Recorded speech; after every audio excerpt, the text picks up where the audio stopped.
Auto keyword has been repurposed to provide type inference. Let's make a working copy of auto.cpp and take a look at how this works.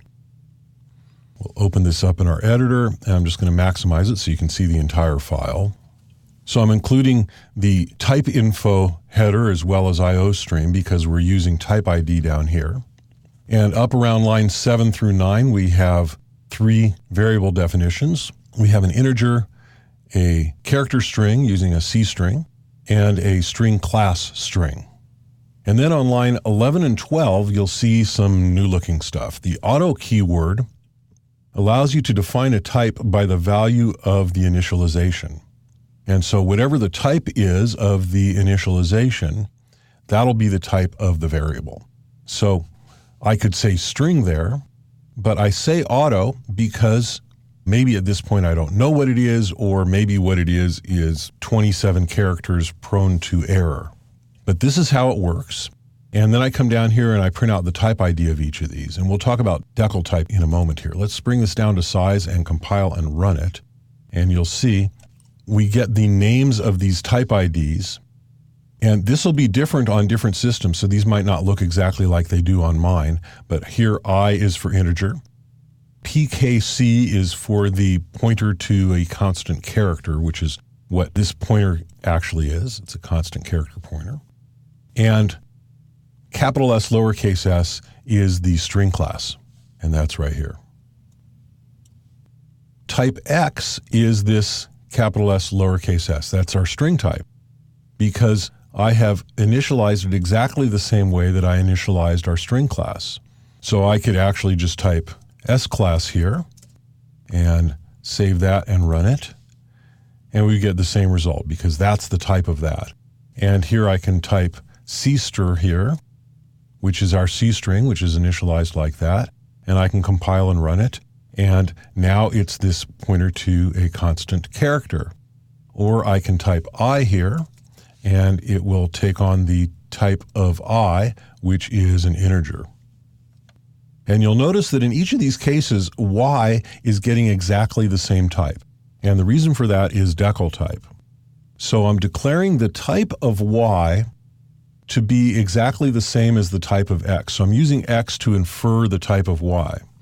This is different than if I had done auto Y equals X, because in this case, I'm actually assigning the value of X as well as the type to Y. But in this case, I'm really just assigning the type, and it's an uninitialized variable. So that's a great way to get a type as a type, to get an inferred type as just a type without doing an assignment or an initialization. So these variables are still strongly typed. X is every bit as much an integer as I is, and Y is every bit as much an integer as I is. It's just that finding their type is now being done automatically. So here's a great use for this, and you'll see this a lot. Actually, I'm going to come down here after these so that you can see them more easily.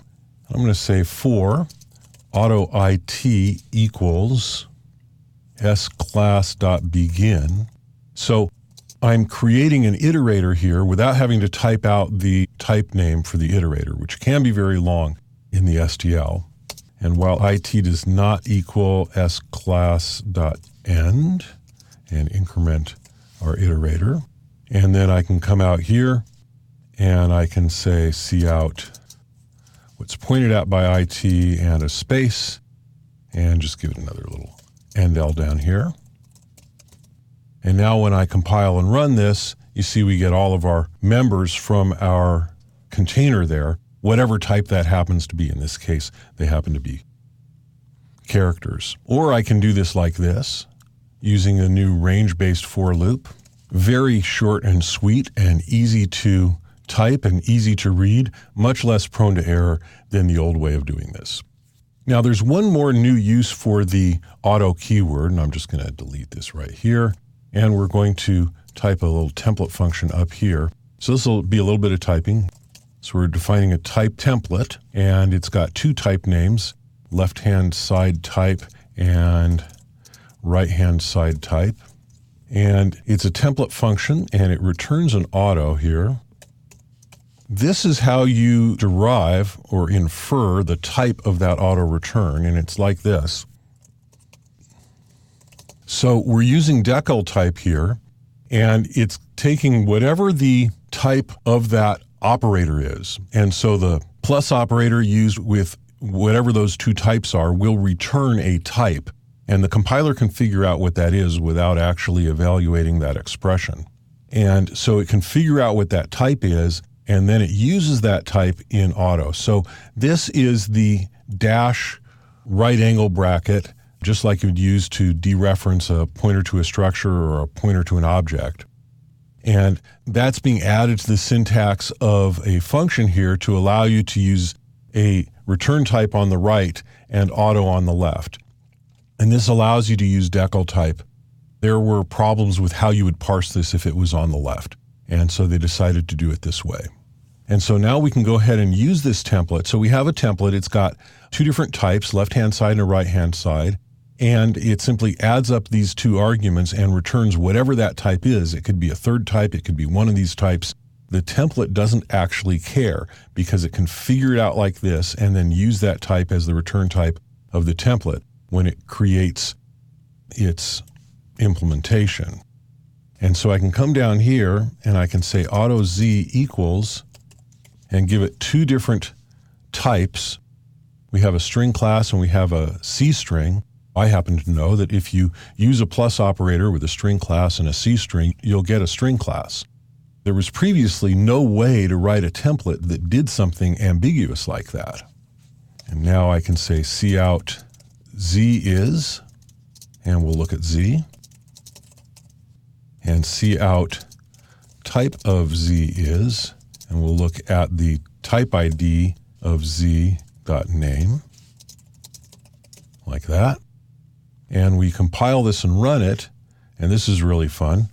See, we have this is a string class string concatenated with this is a C string, and the type of the resulting string is a string class SS.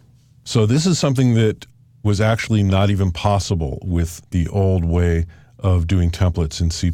So this new syntax has added something that could conceivably be not just really handy, but make something possible that might have ended up being really, really convoluted otherwise. The new repurposed auto keyword allows type inference for both type declarations and template function return types.